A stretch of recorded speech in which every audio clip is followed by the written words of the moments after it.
There's a very strange moment in life when you realize you know something sooner than others. It's not luck, nor a vague intuition. You simply see it before the crowd notices what's happening. People around you will ask how you knew beforehand. They think it's a hunch, a guess, or a coincidence. But you understand that this is the result of a quiet accumulation process where timing, observation, and preparation coincide. Life rarely rewards those who react slowly. Most people only act when things are clear, when the signal is too strong to ignore, and by then, the advantage is gone. I used to believe that success came from hard work or random chance. But the further I went, the more I realized the real difference wasn't in effort, but in the timing of awareness.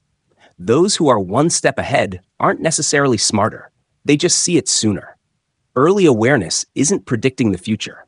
It's the ability to recognize emerging patterns even before they're clear enough to be named. It's like seeing the wind before the storm. In human behavior, in markets, in relationships, there are always tiny signs. A change in tone of voice, a delayed decision, a seemingly meaningless recurring trend. Most ignore them because they're too busy reacting to the surface. But when you learn to observe without judgment, these details begin to connect. They form a logical, cold, emotionless picture, and that picture tells you what's coming next.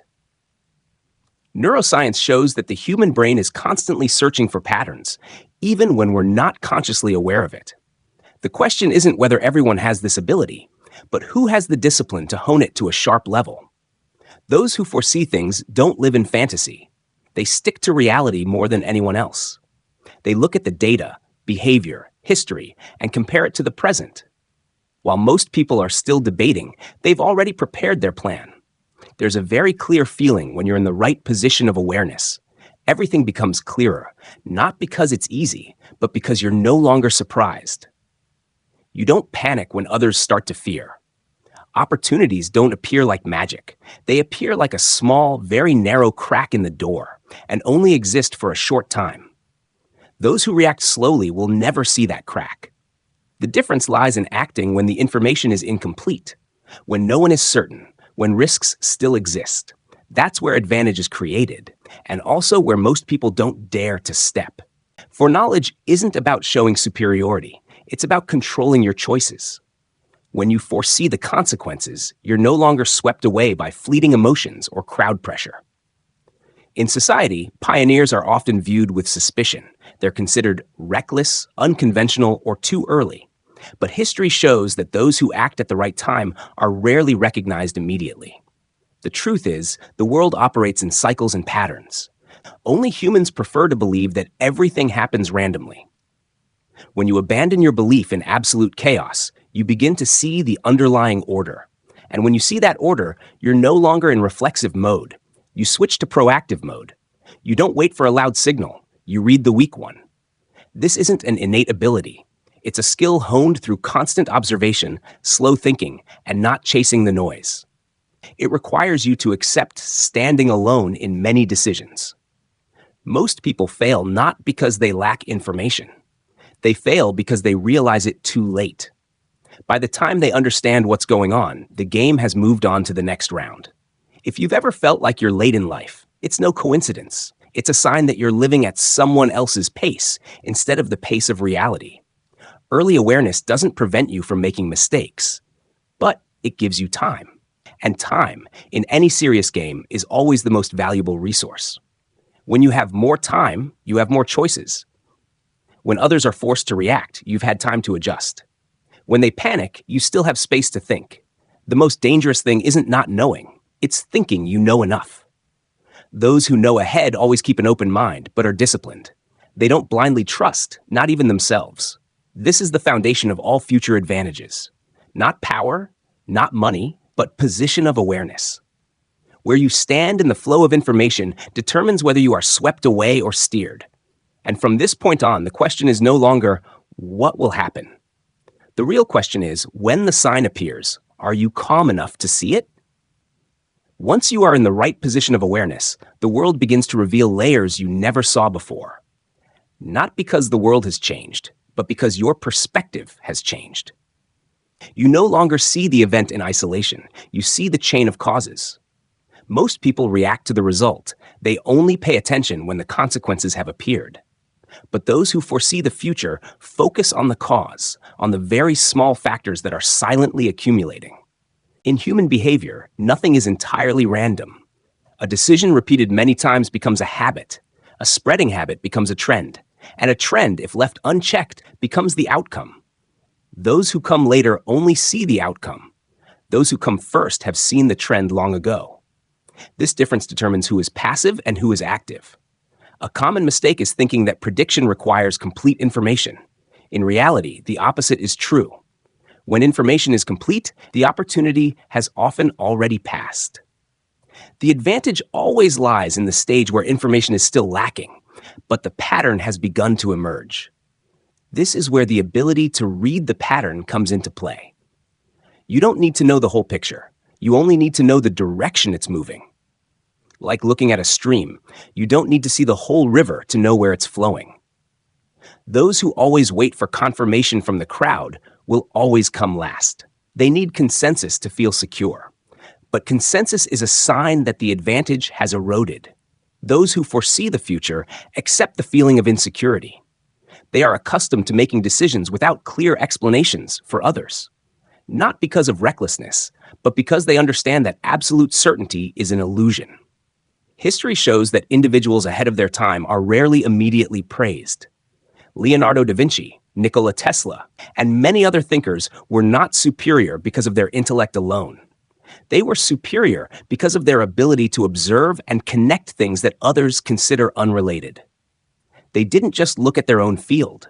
They looked at nature, society, human behavior, and recurring cycles. When you connect multiple domains of knowledge, the pattern becomes clearer. This is why single-domain thinking is often limiting. It leaves you seeing only a part of reality. Those who foresee the future always have a systems thinking approach. They understand that everything is interconnected, even if that connection isn't obvious. While most people are swept away by fleeting emotions, the observer steps back. They don't rush to react. They let the facts speak for themselves. This is a huge psychological advantage. Emotions cloud judgment. Fear, excitement, or excessive expectations distort the ability to assess. Those who know in advance don't eliminate emotions, but they don't let them drive decisions. Paradoxically, pressure and stress, if handled correctly, can sharpen perception. While others flee from pressure, those who are well prepared use it to focus more. Fear isn't the enemy. It's an indicator. It shows where the risks are, and often where the rewards are greatest. The question is whether you use fear to paralyze or to guide your strategy. Those who are ahead learn to transform fear into data. They ask, what is causing them stress and why? The answers often reveal weaknesses that need strengthening or opportunities that need action. While most seek comfort, those who are ahead seek clarity. Clarity is sometimes uncomfortable. It forces you to look directly at things you want to avoid. Confronting your dark side isn't moral or emotional. It's strategic. When you understand your weaknesses, you're less manipulated and less surprised. Carl Jung called it the shadow. But in reality, it's a forgotten data trove. Those who are ahead don't deny it. They exploit it. When you understand your own emotional responses, you begin to predict the responses of others. People are different, but their psychological mechanisms are very similar. This creates a subtle but incredibly powerful advantage. You don't need to read other people's minds. You just need to understand their motivations, fears, and interests. From there, behavior becomes much more predictable. At this stage, you begin to realize the world isn't as chaotic as it appears. Beneath the surface, everything operates according to recurring patterns. Whoever sees the pattern sooner controls the pace of the game. And once you're used to seeing patterns, you can't go back to your old way of seeing. You begin to foresee turning points in life, in work, and in relationships.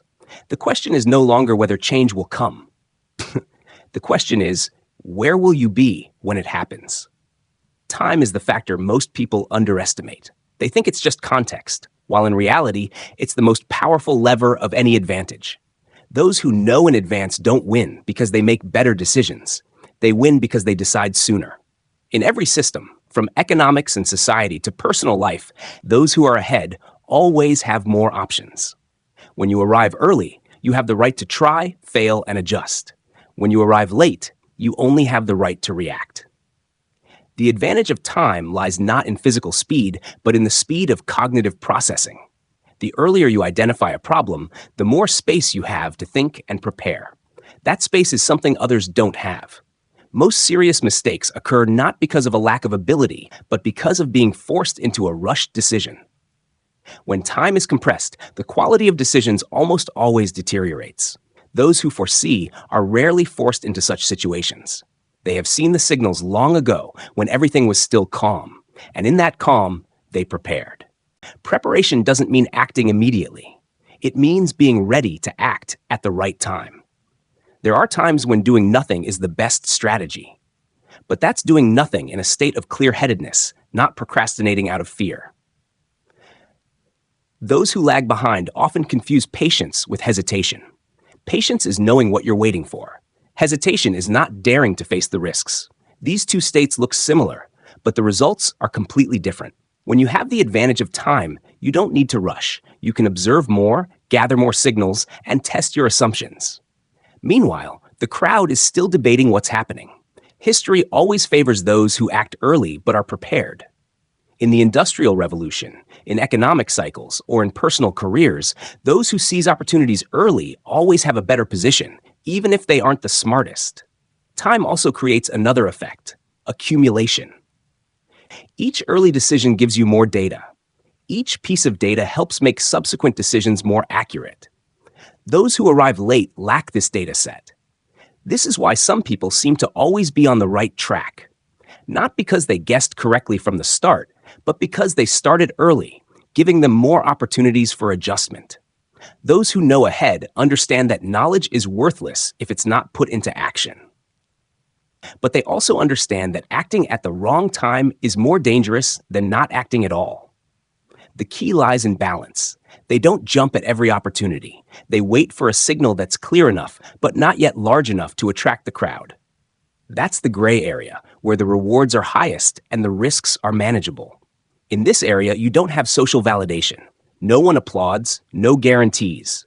Only data, models, and the ability to take responsibility for your own choices. Most people can't tolerate this state. They need consensus to feel secure. Those who anticipate accept temporary solitude because they understand the price of being ahead. When acting at the right time, the results often seem easy from the outside.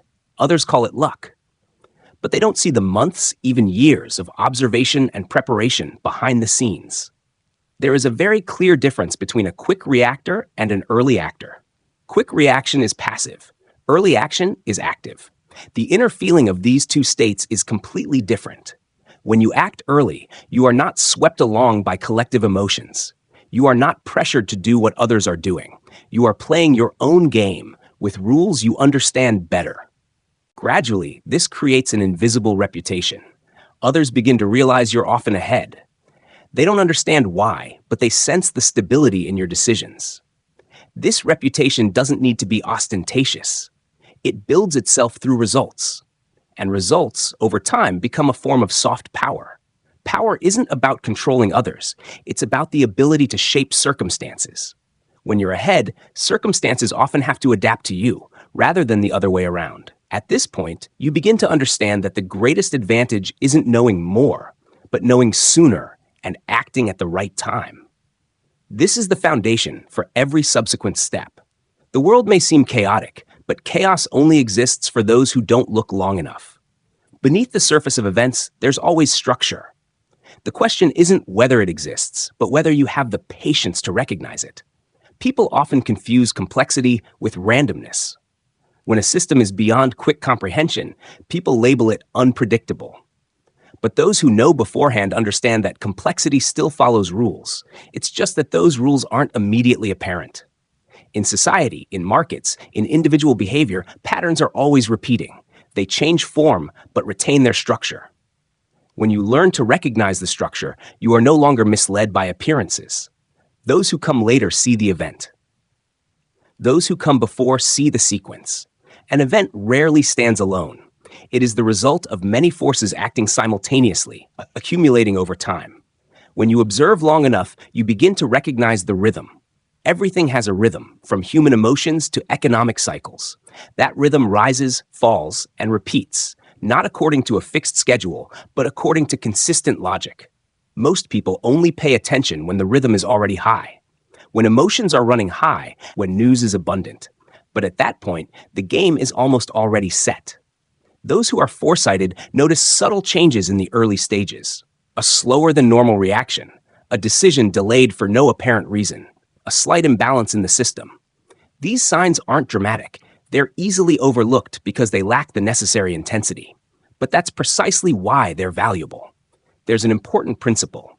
The earlier the signal, the weaker it is. And because it's weak, it can only be seen by those undisturbed by noise. Those who are foresighted cultivate the ability to remain still in silence. They don't need to constantly react. They let reality reveal itself. At this stage, many people begin to talk about signs or coincidences. But serious observers don't believe in miracles. They believe in data, however subtle that data may be. Carl Jung once called the phenomenon of meaningful coincidences synchronization. But if you strip away the philosophical language, its essence remains a causal relationship that we haven't yet recognized. A chance conversation, timely information, or an inexplicable urge all have a foundation. They stem from the amount of information the brain has been silently processing beforehand. Those who know in advance don't deny intuition, but they don't glorify it either. Intuition is only valuable when verified by context and patterns. When intuition and analysis coincide, it's a strong signal. When they contradict, those who know in advance will stop and observe further, instead of acting impulsively. At this level, you begin to read not only events, but also collective emotional trends. You sense when the crowd starts to get anxious, when confidence is being inflated. These emotional fluctuations always precede collective action. When you recognize them early, you are no longer swept up in the wave of panic or euphoria. Instead, you stand in a central position where you can observe both sides. You clearly see who is losing control and who is quietly preparing. Those who anticipate don't try to control the chaos. They understand that chaos is part of the system. What they do is read it and find the turning point. Every system has a point of leverage. A small change in the right place can create a big effect. But that point is only revealed to those who understand the structure, not the surface. When you see the point of leverage, you don't need big action. A small step at the right time is often enough to change the trajectory. This is why truly dangerous people rarely draw attention. They don't make noise. They create movement. At this point, your awareness no longer follows events. It precedes events. You no longer ask, what is happening, but where will this lead? And when you begin to ask that question naturally, without forcing it, you are very close to mastery. Early awareness, if it stops at mere understanding, is just a form of intellectual self-satisfaction. True value only emerges when you translate it into purposeful action. And that action always comes with responsibility, without exception. Those who foresee the future don't blame circumstances. They understand that if they saw the signal, they are also responsible for not acting on it. This is the biggest difference between an observer and a master. The action system of those who foresee the future is simple, but not easy. Observe long enough to see the pattern, wait patiently enough to confirm the direction, and act early enough when the opportunity is still fragile. Nothing too much, nothing too little. They don't need to act much. They just need to act right. One timely decision can compensate for hundreds of average decisions. But to make that decision, you must accept the period of silence, where no one acknowledges you. There's an unpleasant truth. When you're ahead, you won't be understood immediately. Others only understand the result, not the process, and most of them don't need to understand. If you need recognition to act, you'll always be behind. Those who foresee the future act based on logic, not on appearances. They don't try to convince the crowd. They let reality speak for itself. My personal view is very clear. The world doesn't reward the best nor the hardest working.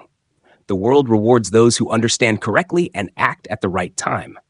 Fairness isn't about everyone getting the same results. Fairness is about whoever sees things sooner having an advantage.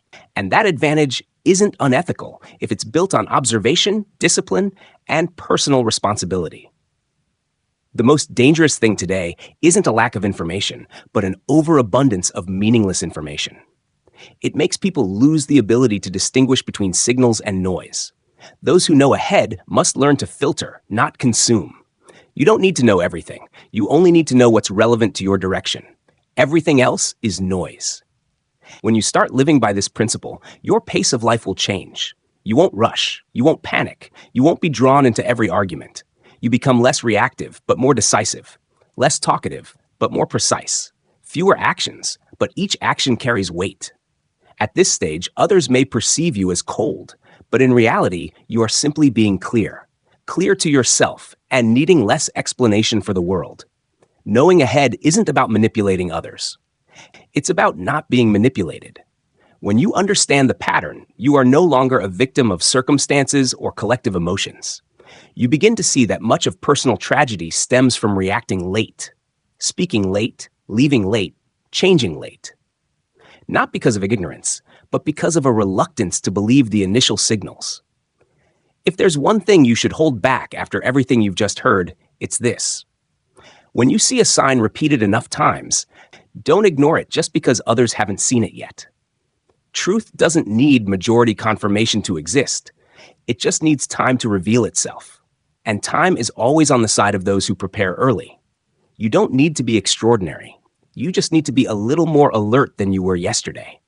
Observe more, react less, and act more purposefully. When you do that long enough, others will start asking you the same question. How do you know beforehand? And then you'll understand. You don't know beforehand. You just look more closely, earlier, and have the courage to act while most are waiting.